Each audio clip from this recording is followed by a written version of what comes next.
을 감당하셨던 우리 윤은환 선교사님, 앞으로의 사역이 어떻게 될지 이제 보고를 통해서 같이 들으시고 또 기도의 제목을 삼았으면 좋겠습니다. 바울의 고린도 선교 사역이라고 하는 말씀의 제목으로 말씀을 전하실 때 많은 은혜가 있으시기 바랍니다. 할렐루야. 반갑습니다. 작년에 제가 왔었던가요? 기억이 잘 안 나는데 어쨌든 다시 만나 뵙게 돼서 대단히 감사하고요. 그리고 그동안 계속적으로 기도해 주시고 또 후원해 주셔서 계속적으로 선교 사역을 할 수 있게 돼서 하나님께 영광을 돌리고 여러분에게 감사를 드립니다. 제가 부평 동부교회 파송을 받아서 인도에 선교 사역을 나간 지가 벌써 만으로 10년이요 횟수로는 17년이 됐어요. 그래서 17년 동안 인도에서 사역을 했는데 이제는 이제 인도에서 계속적으로 사역하기가 조금 어려운 상황이 됐습니다. 그래서 이제 선교지를 바꿔서 그런 상황에도 불구하고 계속적으로 주님의 명령에 순종해서 나아가려고 하고 있습니다. 제가 말씀을 간략하게 증거하고 그리고 저희 사정을 설명을 좀 드리고 그리고 기도를 하기를 원합니다. 잠깐 기도하겠습니다. 사랑과 은혜가 풍성하신 주여 감사합니다. 하나님께서 하나님의 뜻 가운데서 부평 동부교회로 하여금 저를 선교사로 보내주시고 인도 땅에서 만 16년 횟수로 17년째를 주의 거룩한 선교 사역을 감당할 수 있도록 도우시니 감사합니다. 선교 현장에서 또 여러 가지로 많은 사연과 많은 어려움이 있었지만 그럼에도 불구하고 하나님께서 그곳에 사역을 하게 하시고 많은 영혼들과 제자들을 삼게 하시니 감사합니다. 지금까지 해서 많은 하나님의 종들을 배출했고 또 나름대로의 열매를 거두게 됐습니다. 이 모든 것이 다 하나님의 은혜요, 하나님의 역사하심인 줄로 믿습니다. 또 그 모든 것들이 부평 동부의 파송과 그동안 물질과 기도로서 후원해 주셨던 그 모든 역사가 함께 되어서 이루어진 것으로 알고 주님께 영광을 돌립니다. 하나님께서 계속 부평 동부교회를 함께 해주시고 은혜를 베풀어 주시고 부흥하고 성장하며 하나님 밖에 크게 쓰임받는 교회로 계속 남을 수 있도록 도와주시고 그렇게 해서 하나님의 거룩한 역사가 이 동부교회를 통해서 이루어질 수 있도록 도와주시옵소서. 이 시간도 부족한 종이 말씀을 증거하며 저희 선교 사역을 나누고자 합니다. 하나님께서 함께 해주시고 하나님께서 원하시는 그 귀한 말씀을 증거하는 이 시간 될 수 있도록 주여 역사해 주시옵소서. 모든 영광 주께 돌려드리며 예수 이름으로 기도드리옵나이다. 아멘. 본문 말씀을 가지고 말씀을 일단 간략하게 하고 그리고 말씀과 연계해서 제 그 선교 사역에 대한 말씀을 좀 드리겠습니다. 오늘 설교의 제목은 바울의 고린도 선교 사역입니다. 잘 안 먹네요. 예. 바울의 고린도 교회 개척 과정이 이렇게 좀 있습니다. 그래서 오늘 본문 말씀 사도행전 18장에서 교회 개척, 바울이 아덴에서, 지금은 아테네, 즉 지금 아덴에서 사역을 하다가 고린도로 왔습니다. 그래서 그 고린도에서 교회 개척하는 과정을 우리가 좀 볼 수가 있습니다. 첫 1절에 보면, 우리 오늘 18장 1절에 보면 바울이 고린도에 도착을 하게 돼요. 도착하는 것을 볼 수가 있고요. 두 번째 이제 2절과 3절에 보면 아굴라와 브리스길라 부부와 동업을 하게 돼요. 이분들이 이제 바울 사도도 그렇고 아굴라와 브리스길라가 뭘 만들었냐 하면 텐트를 만들어서, 그 당시에 텐트는 참 중요한 물건이었는데 이 물건을 만들어서 돈을 벌고 그 돈으로서 선교 사역을 충당하면서 주의 사역을 함께 동업했던 것을 볼 수가 있습니다. 그런데 이제 여기 바울 사도가 우리가 이제 가면 선교 사역을 어떻게 했는가 하는 것에 대해서 좀 생각을 해볼 필요가 있어요. 바울 사도는 어느 도시 중심 사역을 했어요. 촌에 들어가서 사역을 하는 게 아니라 큰 도시에, 거점되는 큰 도시에 가서 거기서 선교 사역을 하고 일정 기간 사역을 한 다음 다른 곳으로 옮겨서 또 큰 도시에 가서 사역을 하는 그런 식으로 했는데, 바울 사도가 그 도시, 큰 도시에 가면 먼저 한 것이 뭐냐 하면 회당을 찾아가요. 회당을 찾아가서, 유대인 회당을 찾아가서 거기에서 먼저 복음을 증거합니다. 그래서 유대인들이 그 복음을 받아들이면 거기서 계속 사역을 하고, 유대인들이 복음을 거절하면 그 회당에서 나와서 사역을 하게 되는데, 이 여기 고린도에 와서도 회당을 찾았고 회당에서 강론을 하기 시작했습니다. 바울 사도는 로마서 1장에 보면은 내가 복음의 빚진 자라고 말씀하고 있잖아요. 첫째는 유대인에게, 또한 헬라인에게로다, 그렇게 말씀을 하고 있어요. 그래서 바울은 유대인에게도 복음에 대한 빚진 자의 심정을 가졌고, 또 이방인에게도 복음에 대해서 빚진 자의 심정을 가졌어요. 그래서 바울 사도는 유대인들에게도 복음을 증거하기를 원했고, 또 이방인들에게도 복음을 증거하기를 원했는데, 이런 관점에서 이제 우리가 먼저 회당이, 그 당시에 회당이 어떤 구조로 운영되었는가 하는 것을 좀 생각해 볼 필요가 있어요. 회당은 그 당시에 유대인들이 어디를 가든지 유대인 큰 공동체가 있어 먼저 회당을 건립을 하고 거기에서 여호와 하나님을 섬겼어요. 여호와 하나님을 섬겼는데, 근데 이제 유대인들은 선민의식 사상을 갖고 있기 때문에 이방인들은 지옥을 불 때 뜨겁게 하는 땔감으로 생각을 했어요. 그러니까 여러분들도 사실은 유대인들이 아니고 저도 유대인이 아니겠어. 유대인들 관점에서, 그 당시 관점에서 보면 우리들은 하나님의 백성이 될 수 없고 지옥을 활활 타게 하는 장작과 같은 존재예요. 그래서 그렇게 생각을 하니까 유대인들은 이방인들이 복음을 받고 구원받는 걸 원치를 않았어요.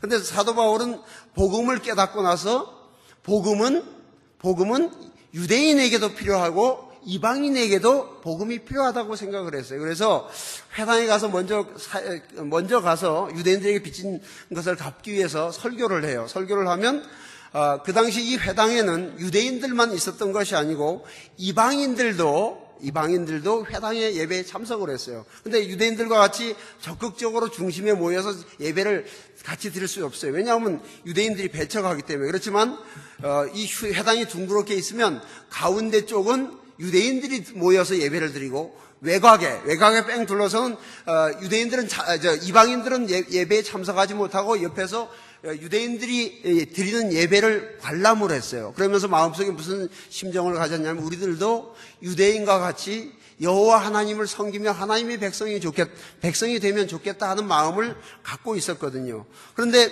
바울 사도가 회당에서 가서 이제 강론하며 사역을 할 때 무슨 얘기를 하냐면 복음은 유대인에게만 해당되는 것이 아니라 이방인에게도 해당이 된다. 이것은 차별이 없다. 누구든지 예수 그리스도를 주님으로 영접하고 믿기만 하면 하나님의 백성이 되고 하나님의 그 부요하심과 풍부한 그 은혜에 참여할 수 있다고 설교를 했어요. 이것이야말로 이제 복음이죠. 근데 사실은 이 메시지가 유대인들에게는 복음이 될 수도 있지만 복음이 안 될 수도 있어요. 자기들이 지금까지 배워온 바에 의하면 유대인들은 지옥의 땔감인데 예수를 믿기만 하면 이방인들도 자기들과 동등한 하나님의 백성이 될 수 있다고 생각을 하니까 그 유대인 입장에서는 기분이 안 좋은 거예요. 기분이 나쁜 거예요. 근데 이방인들에게는 이것이 진짜 복음이죠. 진짜 기쁜 소식이에요. 지금까지는 자기들은 유대인들과 같이 하나님의 백성이 될 수 없고 또 하나님의 큰 풍부한 그 은혜에 참여할 수 없다고 생각을 했는데 바울 사도가 복음을 증거하는데 그 복음의 내용이 뭐냐면 예수를 믿기만 하면 이방인인 우리들 자신이라도 구원받고 하나님의 백성이 되고 하나님의 그 복과 풍부한 하나님의 사랑에 참여할 수 있다고 전하니까 너무너무 기쁜 거예요. 이 복음의 메시지가 이방인들에게 진짜 복음의 메시지가 됐고 유대인들 가운데 복음의 메시지가 됐는데 어떤 사람은 그 복음의 메시지가 아닌 거예요. 마치 저주의 메시지처럼 들리는 거예요. 그래서 사도 바울을 핍박했던 거죠. 고린도에서도 마찬가지로 회당에서 강론을 하며 사역을 했는데 유대인들이 이제 회방하기 시작했어요. 왜냐하면 이방인들은 구원받은 하나님의 백성이 될 수 없다고 생각을 했는데 그렇게 메시지를 전하니까 기분이 나빴던 거예요. 그래서 유대인들이 회방하기 시작했습니다. 5절과 6절에서 보면 그게 나오죠. 자, 그래서 사도 바울은 이방인들이 자신을 배척하면 거기에서 나와서 다른 장소를 옮깁니다. 그래서 그곳에서 복음을 증거하는데 여기를 보면 하나님을 경외하는 이방인 디도 유스도의 집에서 예배를 드리기 시작했어요. 그런데 여기 하나님을 경외하는 이방인이라고 나와 있죠. 그죠? 아까 제가 말씀드린 대로 회당 가운데 참여하지 못하고 회당 바깥에서 나는 하나님의 백성이 됐고 하나님을 두려워하고 또 하나님의 은혜에서 구원받기를 간절히 열망하는 그런 이방인이었어요. 그 사람이 누구였냐면 그 사람 중에 한 사람이 디도 유스도였거든요. 그 사람의 집으로 말씀 증거하는 사역의 장소를 옮겼던 거죠. 예, 그렇습니다. 예. 예, 그래서 자 이렇게 해서 복음을 증거하기 시작했어요. 그래서 여러 날을 복음을 증거하니까 유대인들 가운데서도 여러 사람이 이 디도 유스도의 집에 와서 복음을 들었고 또 더 많은 수없이 많은 이방인들이 유스도의 집에 와서 그 예배에 참석을 하고 구원을 받게 된 선교의 열매를 맺게 됐던 거죠. 예, 이게 헷갈립니다. 예, 그런데 9절과 10절에 보면 환상 중에 바울의 환상 중에 예수님이 나타나셔요. 그래가지고 이 성 중에 내 백성이 많다. 내 백성이 많으니까 두려워하지 말고 담대하게 복음을 증거하라고 격려하고 하는 그 장면이 9절과 10절에 나와 있는 것을 볼 수가 있습니다. 그래서 그런 과정 속에서 사도 바울이 1년 6개월을 고린도에서 선교 사역을 해요. 1년 6개월을 뭐 여러 해를 하는 것은 아니고 1년 6개월을 하는데 여러분 바울 선교 사역은 우리 일반 교회 사역하고 조금 다른 게요. 바울 사도는 매일같이 하나님의 말씀을 가르쳤어요. 하루도 빠짐없이 매일같이 가르쳤어요. 주로 언제 가르쳤냐 하면요. 여러분 우리나라 외에 다른 나라 특히 열대지방이나 뭐 다른 나라 가보면 주로 덥고 그렇기 때문에 오전에는 일을 하고 오후에 2시부터 한 4시, 5시까지는 이렇게 낮잠 자는 그런 시간들이 있어요. 요새는 뭐 현대화가 돼서 그런 것이 많이 없어진 상황이지만 그래도 아직 좀 이렇게 떨어진 지역 같은 경우에는 오후 시간에 점심 끝나고 이렇게 햇빛이 뜨겁고 그러면 잠자는 시간, 휴식하는 시간을 줘요. 그러면 이제 뭐 보통 한 2시부터 4시, 5시까지 이렇게 휴식하는 시간이 있는데 사도 바울은 그 시간에 잠을 자지 않고 시간을 내서 그 시간에 디도 유스도의 집에 갑니다. 그래서 거기서 말씀을 가르쳐요. 그러면 이방인들 가운데서 또 유대인 가운데서 하나님의 말씀을 사모하는 사람들이 그 시간에 와요. 그래서 말씀을 듣는데 이런 사역을 얼마 동안 하냐면 1년 6개월을 하는 거예요. 그러니까 거의 매일같이 하나님의 말씀이 오후에 2시간 내지 3시간 동안 바울 사도에서 계속적으로 가르쳐져요. 그러니까 마치 이것은 그냥 일반 교회에서 뭐 이렇게 주일날 와서 설교 듣고 그다음 이제 뭐 1시간 정도 뭐 30분 설교 듣고 뭐 이런 정도가 아니고 매일같이 2시간 내지 3시간을 한 1년 6개월을 계속 참석한 사람들이 계속 말씀을 듣는 거예요. 그러니까 훈련이 돼요. 훈련이 돼서 이 중에서 이렇게 많은 시간을 투자해서 가르치니까 이 사람들 가운데서는 사역자가 생기는 거예요. 말씀을 증거할 수 있는 사역자가 생겨요. 그래서 비록 사도 바울이 1년 6개월의 짧은 기간 동안 말씀을 증거했지만 그 중에서 많은 사람들이 복음의 사역자가 됐어요. 그 중에 또 리더십을 가진 사람은 리더십을 가지고 담임 목사 역할도 할 수 있는 사람들도 나오고 그렇게 됐습니다. 자, 그런데 그러면 이렇게 1년 6개월을 사역을 했는데 계속적으로 유대인들이 해방하고 핍박하는 일들이 생겨났어요. 12절에서 17절 보면 유대인들의 해방과 핍박을 우리가 볼 수가 있습니다. 그런데 이제 18절과 20절에 보면 오늘 본문 말씀에 우리가 18절과 20절은 우리가 읽지 않았는데요. 18절에서 20절 보면은 사도 바울이 유대인들의 해방과 핍박으로 그곳에서 선교 사역을 할 수가 없어요. 선교 사역을 할 수가 없고 까딱하면 목숨도 위태로운 그런 지경이니까 그러니까 어떻게 하냐면 배를 타고 에베소로 건너가요. 여기 고린도는 유럽 지방이고요.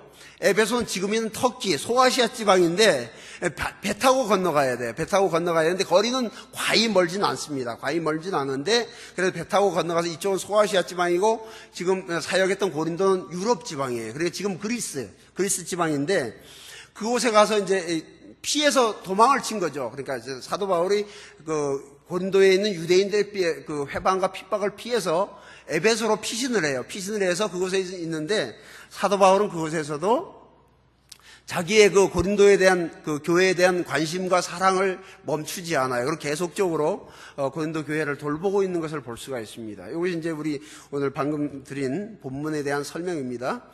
자, 그런데 그러면 이제 우리 사도 바울이 선교사로서 선교 사역을 했잖아요. 그런데 이제 고린도에서 어떤 선교 사역을 했느냐 하는 것을 우리가 한번 생각을 해봐야 되는데요. 고린도 교회를 위한 사역을 했는데 두 가지인데 그것은 장소적으로 두 군데에서 사역을 했어요. 고린도 교회 선교 사역을 두 군데에서 했어요.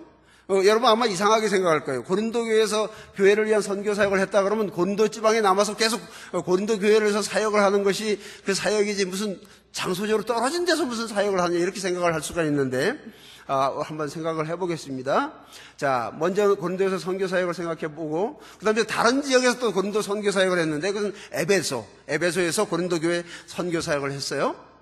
자, 고린도에서 선교 사역을 보면 첫 번째 이제 우리가 오늘 본문 말씀에 나와 있는 것처럼 아글라와 브리스길라 이 두 부부와 동역을 하는 걸 볼 수가 있어요. 예, 우리 선교 사역에서도 그렇고 우리 목회 사역도 그렇고 이렇게 동역하는 것이 중요하죠. 예, 동역하는 것이 중요합니다. 그리고 두 번째 이제 첫 번째는 어떻게 해서 유대인의 회당에서부터 사역을 했어요. 사도 바울은 어떤 도시를 가든지 일단 회당에 가서 복음을 증거하고 유대인들이 거절하면 나와서 이방인들 사역을 하는 것이 그 사도 바울의 전형적인 그 선교 사역의 형태입니다. 세 번째는 이제 유대인들의 회방으로 사역 장소를 옮겼어요. 옮겨서 아까도 얘기했던 것처럼 이방인 디도 유소의 집으로 갔습니다. 넷째는 이제 고린도에서 많은 선교의 열매를 거둬서 하나님의 성령께서 역사하셔서 많은 이방인들의 마음을 열고 유대인들의 마음을 열어서 많은 사람들이 예수 믿고 구원받게 되는 그런 역사를 볼 수가 있었어요. 자, 다섯 번째, 그리고 이제 선교 사역은 1년 6개월을 했죠. 1년 6개월을 선교 사역을 했어요. 그럼에도 불구하고 사도 바울의 1년 6개월의 선교 사역은 아주 효과적이었다 이렇게 말씀을 드릴 수가 있겠습니다. 자, 그럼 우리가 이제 에베소에서의 고린도 교회 사역을 볼 수가 있는데요. 예, 고린도에서 유대인들의 회방과 핍박으로 계속적으로 선교 사역을 할 수가 없었어요. 거기에서 떠날 수밖에 없었어요. 왜냐하면 남아있다가는 맞아 죽거든요. 거기서 맞아 죽으니까 예수님 말씀대로 회방과 핍박이 있으면 거기 남아서 맞아 죽어라 이렇게 예수님이 말씀하셨나요?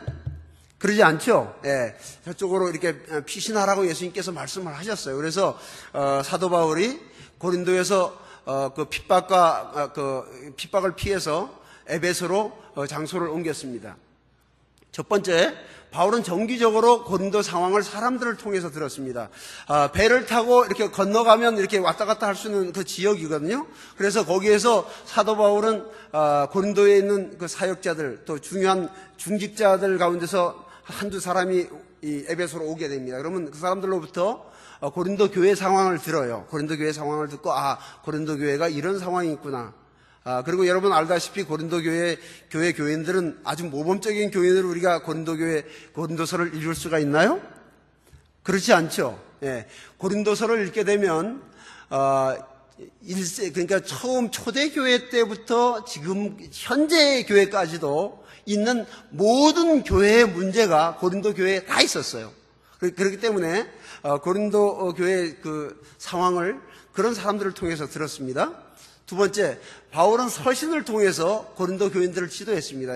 고린도 전서, 고린도 중서, 고린도 후서 이렇게 해서 고린도 교인들에게 가르치고 지도할 필요가 있을 때마다 서신을 써서 지도를 했어요. 그런데 여기 보면 고린도 전서가 있고 후서가 있고 우리 성경에 보면 고린도 전서가 있고요, 고린도 후서가 있죠. 그런데 신학자들에 의하면 전서, 후서 외에 고린도 중서도 있을 것이다. 왜냐하면 이게 이 전서와 후서를 연구해 보면 중서가 있을 필요가 있거든요. 그런데 오늘날 우리에게 전해지는 성경은 중서는 없고 전서와 후서만 있습니다. 그런데 그렇다고 해서 성경에 문제가 있는 건 아니에요. 하나님께서 전서와 후서를 통해서 우리에게 하나님의 귀한 뜻을 충분히 증거하시기 때문에 중서가 없어도 별 문제가 없습니다. 어쨌든 그렇게 서신들을 통해서 고린도 교인들을 지도했습니다. 세 번째, 바울은 필요하면 잠시 고린도를 방문하고 지도했습니다.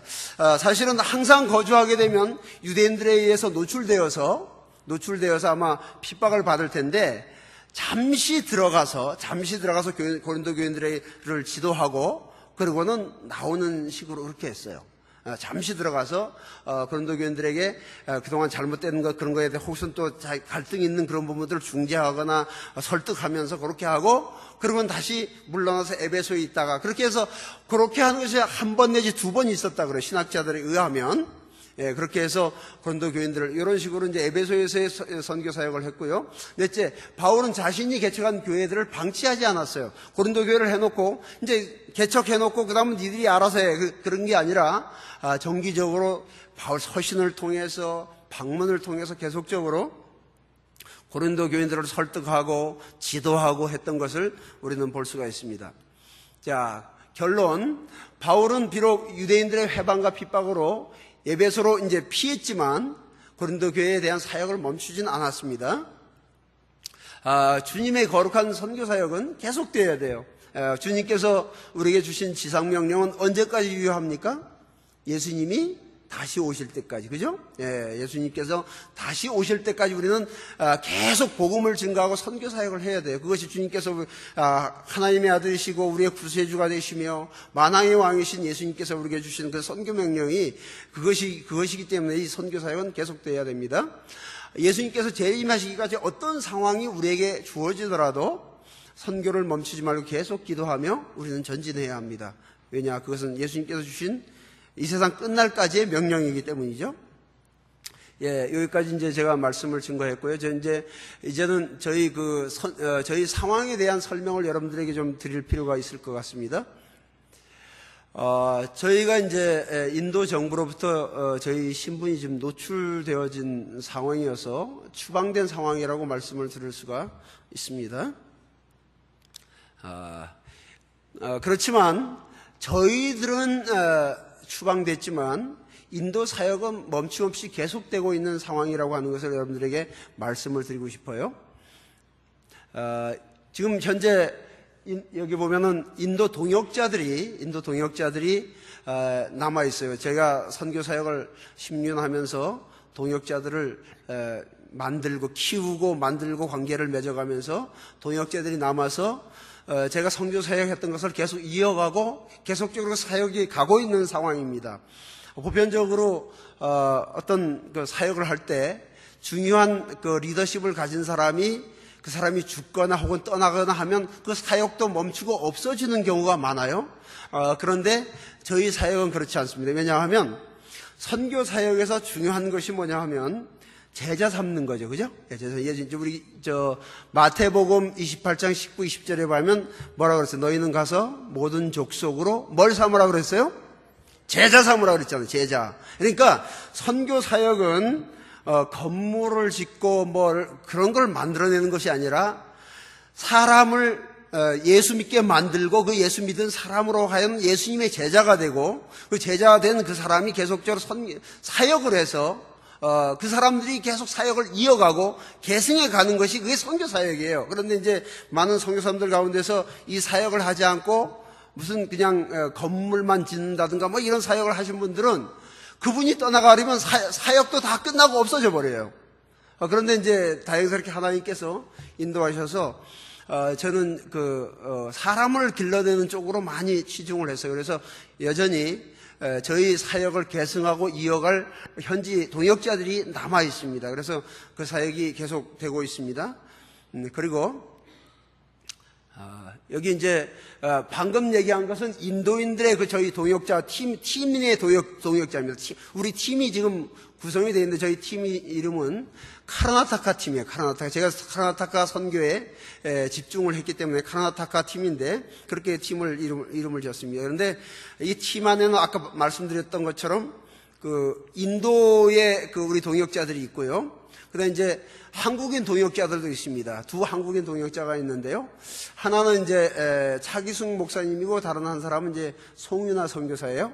근데 이제 차기숙 목사는 저희 합동측 교단은 아니고요. 감리교 목사예요. 감리교 목사인데 젊은 목사입니다. 젊은 목사고 아직 결혼은 안 했어요. 결혼 안 했는데 저희 팀에 합류해서 저희와 같이 한 3년 정도 가까이 같이 이제 팀 사역을 해왔어요. 그리고 이제 작년에 제가 과거에 사역했던 성복중앙교회 이천성 목사님이 시무했던 그 성복중앙교회에서 작년에 그 대학 청년부에서 선교 팀이 하나 왔는데 그 중에 자매 하나가 인도 선교에 대한 비전을 갖고 있었어요. 그리고 이제 올해 원래 이제 홍익대학교 미술과를 올해 2월 달에 졸업을 하고요. 그리고 졸업하자마자 이제 선교사로 나오려고 했는데 조금 과정이 있어가지고 그래서 어쨌든 지금 들어가서 선교 사역을 하다가 비자 관계 때문에 나왔고 이번 달 29일 날 다시 들어갑니다. 이번 달 29일 날 다시 들어가서 사역에 합류를 해요. 그래서 그렇게 해서 이제 우리 저희 팀의 그 한국인 동역자들은 차기숙 목사님과 송윤아 선교사예요. 이렇게 해서 지금 우리 사역은 계속 이렇게 굴러가고 있는 중에 있습니다. 그래서 이제 인도 동역자와 한국 동역자 사역은 계속되고 있고요. 그리고 이제 요새 세상이 좋아진 점 하나는 뭐냐 하면 이 과학 기술 발달로 SNS가 굉장히 발달됐다는 거죠. 그죠? SNS가 뭐냐면 카카오톡이라든가 페이스북이라든가 아니면 뭐 트위터라든가 아니면 뭐 많이 있지 않습니까? 그래서 그런 걸 통해서 실시간으로 사실은 저희 인도 선교지 상황을 파악할 수가 있어요. 내일 이제 또 우리 목회자 세미나 사역을 저희 팀에 의해서 나갑니다. 그러면은 이제 사실 거기에서 이렇게 카카오톡으로 메시지를 보내와요. 목사님 저희 이제 그 목회자 세미나 사역 출발합니다 하고 메시지가 와요. 그러면 이제 저는 수고하세요 하고 이제 제가 기도하겠습니다 이렇게 얘기를 해주고요. 갔다 오면 돌아오면 그다음 이제 사역 사진을 이렇게 해서 카카오톡으로 보내면 제가 그걸 다운받아서 제가 카카오 스토리 같은 데 올린다든가 다음 카페에 올린다든가 이렇게 관리하고 있습니다. 그래서 실시간으로 그리고 이제 제 의견을 보내줄 수가 있고요. 저쪽에서 또 저에게 또 그 코치가 좀 필요하면 이런 상황이 있는데 어떻게 했으면 좋겠습니다 하고 자문이 오면 제가 이제 결정을 해서 보내고 이런 상황입니다. 예, 그리고 이제 인도에서 사역은 이렇게 가고 있지만 인도에서 이제 추방돼서 새로운 선교지를 좀 정해야 되는 그런 상황이 있어요. 새로운 선교지 조건이 있습니다. 그 뭐냐 하면 계속적인 인도인 대상의 사역을 위해서 인도인들이 가장 많이 사는 나라를 선택하는 것이 그것이 그 새로운 선교지의 조건이었어요. 왜냐하면 인도 사역을 만 16년, 횟수로 17년을 사역을 했기 때문에 딴 나라 가서도 인도인들에게 접근해서 사역하는 것이 저에겐 편하고 좋습니다. 제가 말레이시아 지난번에 정탐을 갔다 왔어요. 정탐을 갔다 왔는데 말레이시아의 최고참 선교사님이신 지금 우리 GMS 그 지역 대표도 했던 거예요. 그러니까 동남아 이슬람 지역 대표했던 최종국 선교사님이 계세요. 말레이시아 간지 25년 되셨더라고요. 근데 그분이 그런 얘기를 해요. 저는 인도 선교사님들만 보면 저절로 존경합니다. 이렇게 얘기를 하더라고요. 왜냐하면 말레이시아에서도 인도인들이 많은데 상대해보니까 골치 아프거든요. 인도인들이 골치 아프거든요. 말레이시아 사람도 훨씬 골치 아프거든요. 그러니까 사실은 말레이시아에 있는 인도인들도 골치 아픈데 인도에 사는 인도인들이 얼마나 더 골치 아프겠어요. 그래서 그 최종국 선교사 저보다는 한 9년 8년 선배죠. 근데 그 선배 선교사님 저한테 하는 얘기가 인도 선교사님들을 보면 그냥 거기에 살아서 존재하는 것 자체가 나는 존경스러워 그렇게 얘기를 해요. 그래서 그런가 그런 생각을 했죠. 근데 어쨌든 저는 이제 나왔어도 인도인들에 대한 마음을 품고 계속적으로 그 마음이 있기 때문에 그 인도인 사역을 하기 위해서 인도인들이 가장 많이 사는 나라로 제가 가야 되겠다 그런 생각을 했습니다. 그래서 이제 그런 기준을 가지고 선택을 하다 보니까 그랬어요. 그런데 이제 성령의 인도하심을 따라 인도인 사역이 주 사역이 되고 그렇지만 성령께서 인도하신다 그러면 제 고집을 내려놓고 다른 종족의 사역도 제 마음을 열어놓고 하려고 하고 있습니다. 자, 그리고요. 그래서 이제 결정된 게 뭐냐면 말레이시아입니다. 말레이시아를 결정을 했어요. 자, 이유는 동남아 국가 중에 가장 많은 인도인들이 거주하는데요. 태국에서는 정보를 보니까 대략 한 6만 명 정도, 태국에 6만 명 정도인데 사실은 한 나라에 6만 명의 외국인들이 산다는 건 적은 숫자는 아니죠. 그죠? 그리고 이제 인도네시아는 소수의 인도인만 있어요. 거의 없어요. 과거에 대영 제국 때 이렇게 사탕수수나 고무농장에서 노동자를 쓰기 위해서 인도에서 노동자를 데려왔다가 나중에 끝나고 나서 그냥 그 인도인들이 흩어지기도 하고 조금 소수가 남았다 그래요. 뭐 그런 정보를 들었고요. 그래서 이제 사실은 인도네시아는 인도라고 하는 이름이 붙었어도 인도인이 별로 없어요. 그런 상황이었고요. 그다음 이제 싱가포르를 또 방문을 해봤어요. 했더니 싱가포르는 전체 인구가 500만 명이 조금 넘는데요. 그런데 500만 명 넘는 인구에서 25만 명이 인도 사람들이에요. 25만 명. 그래서 이제 싱가포르 그 지하철을 좀 타봤어요. 타봤더니 우리나라에도 지금 지하철에서 몇 개 언어로 방송을 하죠? 첫 번째 우리나라, 두 번째 영어, 그다음 중국어도 가끔 나오죠. 그리고 일본어 나오고, 그건 네 언어가 나오는데 거기서도 네 언어가 나오더라고요. 첫 번째 언어가 뭐냐면 말레이어가 나오고, 두 번째는 뭐냐면 영어가 나오고요. 세 번째가 뭐냐면 중국어가 나와요. 중국어가 나오고. 왜냐하면 전체 인구의 거의 65%가 싱가포르에 사는 사람 65%가 중국 사람이거든요. 그래서 중국어가 나오고, 그 다음 이제 마지막으로 뭐냐 하면 따밀어가 나와요. 따밀어는 제가 살던 카라나타가 바로 옆주, 따밀주가 있어요. 바로 저희 지역에서 차 끌고 60km만 가면 바로, 60km가 아니고, 한 40km만 가면 국경을 넘어가요. 따밀 국경을 넘어가는 바로 옆주거든요.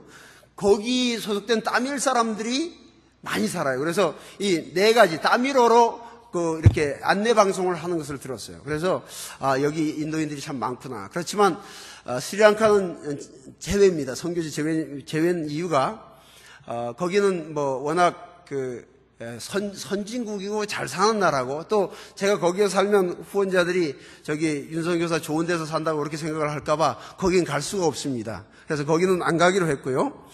자, 그런데, 그리고 기타 동남아 각국을 보니까 인도인들이 가서 사는 나라는 되게 경제적으로 좀 부유하고 괜찮은 나라예요. 괜찮은 나라. 그런데 이제 동남아에 여러분 생각해보면 베트남이라든가 라오스라든가 캄보디아라든가 이런 나라들은 뭐 인도인들이 있긴 있는데 잘 사는 나라 아니잖아요. 거기는 사실 인도인들이 가서 살아야 할 별 이유가 없어요. 경제적인 문제가 어렵기 때문에. 그래서 아주 미미한 숫자만 있어요. 미얀마도 마찬가지고. 그래서 근데 이제 말레이시아를 한번 봤습니다. 말레이시아는 다른 나라가 비교가 안 될 정도 230만 명의 인도인들이 살아요. 그러니까 저기 태국이 그 중에서 많다고 하는 것이 태국이 6만 명, 싱가포르가 25만 명인데 말레이시아에는 230만 명의 인도인들이 거주하는 거예요. 그래서 그러면은 말레이시아에서 인도인 사역을 해야 되겠구나 이렇게 정탐 조사를 통해서 그렇게 결정을 하게 됐습니다. 원래 말레이시아가 전체 인구가 3,100만 명이에요. 땅이 우리나라보다 훨씬 크잖아요. 훨씬 큰데 전체 그 인구 숫자가 3,100만 명이고요. 그 중에서 이제 말레이어를 쓰는 그러니까 말레이시아 본토 사람, 거기 전문 용어로는 부미푸트라라고 그래요. 원래 부미푸트라는 인도 말이에요. 부미는 땅이라는 뜻이고 푸트라는 자식들이라는 뜻이거든요. 그게 인도어에서 산스크리트에서 온 말이에요. 그래서 부미푸트라는 말레이시아 본토에서 조상부터 살아왔고 태어난 그 사람이 부미푸트라고 또 조건은 뭐냐 하면 종교로는 반드시 무슬림이어야 돼요. 이슬람, 회교해야 돼요. 그리고 이제, 세 번째는, 언어는 말레이어를 써야 돼요. 적어도 이 세 가지 조건이 충족이 돼야 부미푸트라가 될 수 있어요. 그 인구가 2,100만 명이고요. 그리고 이제 중국 사람들이 많이 살아요. 중국 사람들이 많이 사는데, 전체 거의 한 30% 가까이 살아요. 30%가 사는데 670만 명이 중국인이 있어요. 말레이시아. 3,100만 명 중에 670만 명이 중국인이에요. 그리고 이제 인도인이 230만 명. 그리고 이제 3,100만 명이 말레이 본토족. 요렇게 인구 구성이 되어 있어요. 그래서 그렇고요. 종교적으로는 가서 회교도들만 선교를 안 하면 좀 안전할 수 있는데 회교도 부미푸트라 이슬람 신자들을 복음을 증거하면 정치적으로 문제가 돼서 추방될 수가 있어요. 그렇지만 중국 사람이나 인도 사람들 대상으로 선교 사역하면 말레이시아 정부에서 돈 케어 신경을 안 써요. 그렇기 때문에 그런 점은 또 좋은 점이 있더라고요. 그래서 그렇게 돼 있습니다. 그래서 최종 저희가 결정한 것은 230만 명, 아마 지구상의 여러 나라 가운데서도 유일하게 인도인이 많이 살고 있는 말레이시아로 결정을 하게 됐습니다.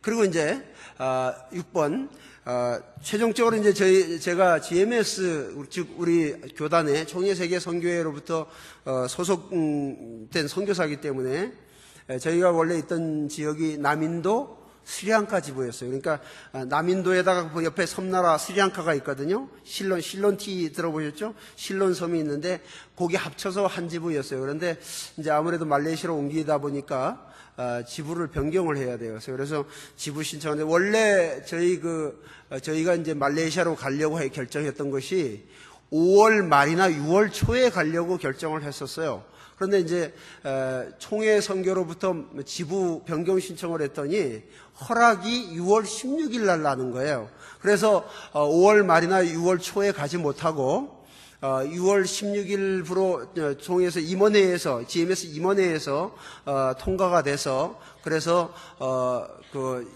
표를 끊고 그 중에서 좀 값싼 표가 언제냐. 그리고 이제 7월 17일 이후로는 뭐가 돼요? 방학이 되잖아요. 방학이 되면 이제 국내에서 많은 사람들이 이제 나가기 시작하니까 비행기 표가 상당히 비싸져요. 그래서 바로 가기 직전 16일 날 16일이 한 15일이에요. 6월 15일 날 표를 끊었더니 그 중에서 가격이 가장 싸더라고요. 그래서 그날을 정해서 이렇게 나가게 됐습니다. 그래서 현재 저희는 GMS 남인도 스리랑카 지부에서 말레이시아 지부로 지부 변경이 됐습니다. 완전히 GMS에서 이 행정 처리가 완료가 됐고요. 그리고 이제 저희가 7월 16일 이게 착각해서 16일로 했는데 15일부로 선교지를 이제 부임할 예정이고, 그리고 또 비행기 저희가 가지고 있는 그 비용이 별로 없어서 가장 값싼 비행기 저가항공 에어아시아 인터넷으로 끊었습니다. 끊어가지고 편도 비행 표를 끊어서 이렇게 16일 날로 정해서 끊어놨습니다. 기도 제목을 드리고요. 시간을 마쳐야 될 것 같은데요. 첫 번째, 새로운 선교지 말레이에서 언어와 문화, 생활 적응을 잘하도록. 사실은 제가 영어로 17년간을 이제 인도에서 사역을 했기 때문에 강의를 하거나 설교하는데 영어로 하는데 전혀 지장이 없고요. 말레이시아 가서도 통역을 구하면 곧바로 사역에 투입돼서 뭐 이렇게 사역하는 것은 곧바로 사역하는 것은 별 지장은 없습니다. 그렇지만 말레이시아 가서 또 하나의 언어를 배워서 거기에 좀 더 가까이 접근하기 위해서 사실은 선교지 나가기 전에 저희 집사람하고 지금 말레이어를 배우고 있어요. 말레이어를 배우고 있는데 이제 사람들 얘기도 그렇고 저희도 하니까 다른 언어를 배우는 것보다는 좀 많이 쉬워요. 그러니까 인도네시아어하고 말레이어가 거의 동일한 언어입니다. 인도네시아하고 말레이시아는 동일한 언어예요. 왜냐하면 인도네시아 사람도 말레이족이고 또 말레이시아 사람도 말레이족이에요. 그렇기 때문에 같은 언어라서 근데 조금 틀린 건 있어요. 조금 틀린 거의 한 95% 이상이 같다고 봐야 됩니다. 그래서 그렇지만 언어는 좀 쉬운 언어고요. 그리고 또 그 많은 언어 가운데 영어에서 온 그 단어들이 많고 그다음 제가 배운 그 까나라 인도 산스크리트어에서도 많은 언어가 이 인도네시아어 말레이어에 들어와 있어요. 그래서 제가 이게 읽다 보면은 내가 인도말 배운 데서 그 언어인데 보면 바로 그 의미를 갖고 있어요. 그래서 이 인도네시아나 말레이시아가 고대로부터 엄청난 많은 영향을 받았구나 하는 것을 알게 됐습니다. 그래서 어쨌든 새로운 선교지 말레이시아에서 언어와 문화, 생활 적응을 새롭게 해야 되니까 위에서 기도를 해주시고요. 그다음에 말레이시아에서 신실한 인도인 사역자를 구할 수 있도록 선교 사역에서 참 중요한 부분은 뭐냐면 사역자를 구하는 부분이에요. 사실은 선교사가 혼자서 맨땅 짓기는 사실 어렵거든요. 사역자를 구하게 되면 사역을 만들어 나가기가 훨씬 수월해져요. 그래서 새로운 사역자를 구할 수 있도록. 세 번째는 이제 말레이시아 정착과 사역을 위한 비용을 주시도록. 그래서 사실은 비행기 이건 이미 사실 했고요. 그다음 거기에 집을 구해야 되고 그다음 이제 뭐 집을 구하면 그 안에 이제 가재 도구가 들어가야 되잖아요. 적어도 뭐 냉장고, 세탁기는 있어야 될 것 같아요. 다른 건 몰라도. 그리고 이제 좀 말레이시아 가봤더니 상당히 덥더라고요. 굉장히 더운데 아마 좀 거기서 좀 생존하려고 그러면 에어컨도 좀 필요하지 않겠나 하는 생각이 듭니다. 그리고 이제 또 한 가지는 사실은 사역을 해서 제가 주로 인도에서 그 사역할 때 좀 고물차를 끌고 다녔어요. 고물차를 끌고 다녔는데 시간이 갔지만 여담을 하나 좀 말씀을 드릴게요. 제가 이제 저희 동역자하고 이렇게 같이 이제 인도에서 나오면서 동역자가 저희 나올 즈음에 뭐 했냐면 결혼을 했어요. 저는 항상 우리 동역자 4년 정도를 같이 생활하며 사역을 했거든요. 그런데 그 동역자가 이제 결혼을 하지 않았어요. 그래서 제가 인도를 떠나기 전에 결혼을 했으면 좋겠다 했는데 결혼을 했어요. 결혼을 해서 그런데 이제 제가 물어봤습니다. 너 신혼여행 가니? 그게 물어봤어요. 그랬더니 신혼여행 안 간다는 거예요. 그래서 왜 안 가니? 그랬더니 돈이 없다는 거예요. 그러면 내가 저 한국으로 가면서 너 신혼여행 시켜줄 테니까 신혼여행 가자 그랬어요, 제가. 그래서 그럼 어디로 가냐고. 그래서 첸나이로 가자. 첸나이로 갔는데 저희 지역에서 360km 떨어진 지역이거든요. 그래서 그러면 첸나이로 가자. 그래서 내가 차를 몰고 뒤에 부부를 태우고, 결혼한 부부를 태우고 첸나이까지 갔어요. 가가지고 이제 거기서 첸나이 구경을 좀 시켜주고, 그리고 저는 이제 공항으로 와서 이제 출국을 하고, 이 친구는 그 차를 끌고 이제 좀 하다가 이제 벵갈로 돌아가면 되는데, 이 친구가 가다가 시내에서 제 차를 몰고 가다가 중간에 보면 이게 편도가 있잖아요. 편도가 이제 첸나이 시내가 거의 한 1,500만 명, 2,000만 명 되는 거대 도시거든요. 복잡하니까 과거에는 양방향이 되던 것이 이제는 편도만 되는 거예요. 그런데 이 친구가 거의 지리를 잘 모르니까 편도 반대 방향으로 들어간 거예요.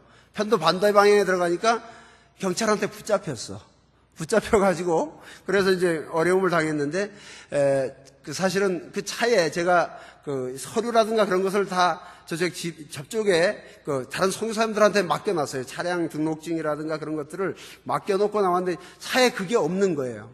차에 그게 없는데 근데 이제 이걸 어떻게 증빙을 할 수가 없는 거예요. 그래서 경찰이 뭐라 그러냐면 너 이거 훔쳤지 이렇게 된 거예요. 그러니까 얘는 갔다 가면 이제 도둑으로 몰리게 됐어요. 그러니까 황당해졌는데 경찰이 그러면 이제 내 핑계를 대고 우리 엉클이 사실 이렇게 해서 좀 하게 했는데 참 그렇다. 그러면 너희 엉클 데리고 와라. 엉클 데리고 오면 그러면 이 차를 주겠다고 그랬어요. 그런데 저는 이미 공항에서 이미그레이션 해가지고 들어와 있고 이제 타고 가면 되는 상황인데 그렇게 돼버린 거예요. 그래서 결국은 그러면 엉클 데리고 오면 차 돌려주겠다. 그런데 나오고 나서 그걸 할 수가 없어요. 저는 한국에 와버리고 이 친구는 나왔는데 어떻게 해볼 수가 없어요. 그래서 그런 상황이 돼서 그래서 차를 뺏기고 말았어요. 그런데 여러분 인도인들이 특히 저희 동역자는 인도의 그 계급 가운데서도 최하층 카스트예요. 그러니까 가장 천민 카스트에 속한 친구인데 이 친구들은 항상 그 상위 카스트, 높은 카스트나 공권력에 대한 두려움을 갖고 있어요. 그래서 조금만 후달그면 너무 큰 공포에 이렇게 사로잡히는 경우가 참 많이 있거든요. 그래서 이 친구가 그 차를 찾으러 갈 엄두를 못 내서 결국은 차가 이제 뺏긴 상황이 돼요. 그래서 요새 사역을 다닐 때는 렌트카를 해가지고 현장 가서 목회자 세미나 사역을 다니는데 비용이 전보다는 많이 들죠. 네, 그런 상황입니다. 근데 어쨌든 간에 선교지에 도착하게 되면 차량이 필요한데 중고차라도 좀 필요하지 않은가 생각이 돼요. 중고차라도 살 수 있었으면 좋겠는데 어쨌든 기도를 해주시고요. 그리고 이제 인도와 이 한국 동역자들에게 신실함과 충성스러움을 주셔서 잘 동역할 수 있도록 팀은 팀워크가 중요하거든요. 서로 갈등하거나 싸우면 안 되잖아요. 그래서 마음을 합해서 하나님 나라를 하나가 돼서 이루어 나가야 되는데 아까 말씀드렸던 인도인 동역자들이 많이 있고요. 그다음에 이제 한국인 동역자들이 있으니까 그들이 한 마음과 한 뜻이 돼서 인도에서 남은 사역들을 잘 이루어 나갈 수 있도록 위해서 기도해 주시기 바랍니다. 그리고 이제 말레이시아로 저희가 가기 때문에 다른 한국 선교사들과 좋은 관계를 가져야 될 것 같습니다. 그래서 우리 GMS 선교사들도 많이 있고요. 그다음에 이제 다른 교단 선교사들이나 혹은 선교단체 선교사들도 있어요. 그래서 관계를 맺어서 가면 사실은 선교지에 가면 현지인 사역자들 때문에 사람이 힘들고 고통스러워하는 것보다는 사실은 한국인 동역자들끼리 고통스러운 일들이 많이 있어요. 관계 문제 때문에. 그래서 어쨌든 우리 예수 믿는 사람들, 특별히 선교사들은 피스메이커 아닙니까? 피스메이커? 평화를 만들기 위해서 간 사람들이기 때문에 우리가 평화로운 관계, 좋은 관계 속에서 이 사역을 계속적으로 이루어 나갈 수 있도록 위해서 기도를 해주시면 감사하겠습니다. 예, 이 정도까지만 하고요. 제가 기도하고 그리고 마치겠습니다. 사랑과 은혜가 풍성하신 아버지 감사합니다. 하나님의 뜻 가운데서 16년 전에 부평 동부교회에서 인도로 보내주시고 인도 사역을 감당할 수 있도록 도우시니 감사합니다. 그리고 이제 또 하나님의 뜻 가운데서 말레이시아로 옮겨서 말레이시아 영혼들을, 특별히 말레이시아 내에 있는 인도 영혼들을 섬길 수 있도록 도우시니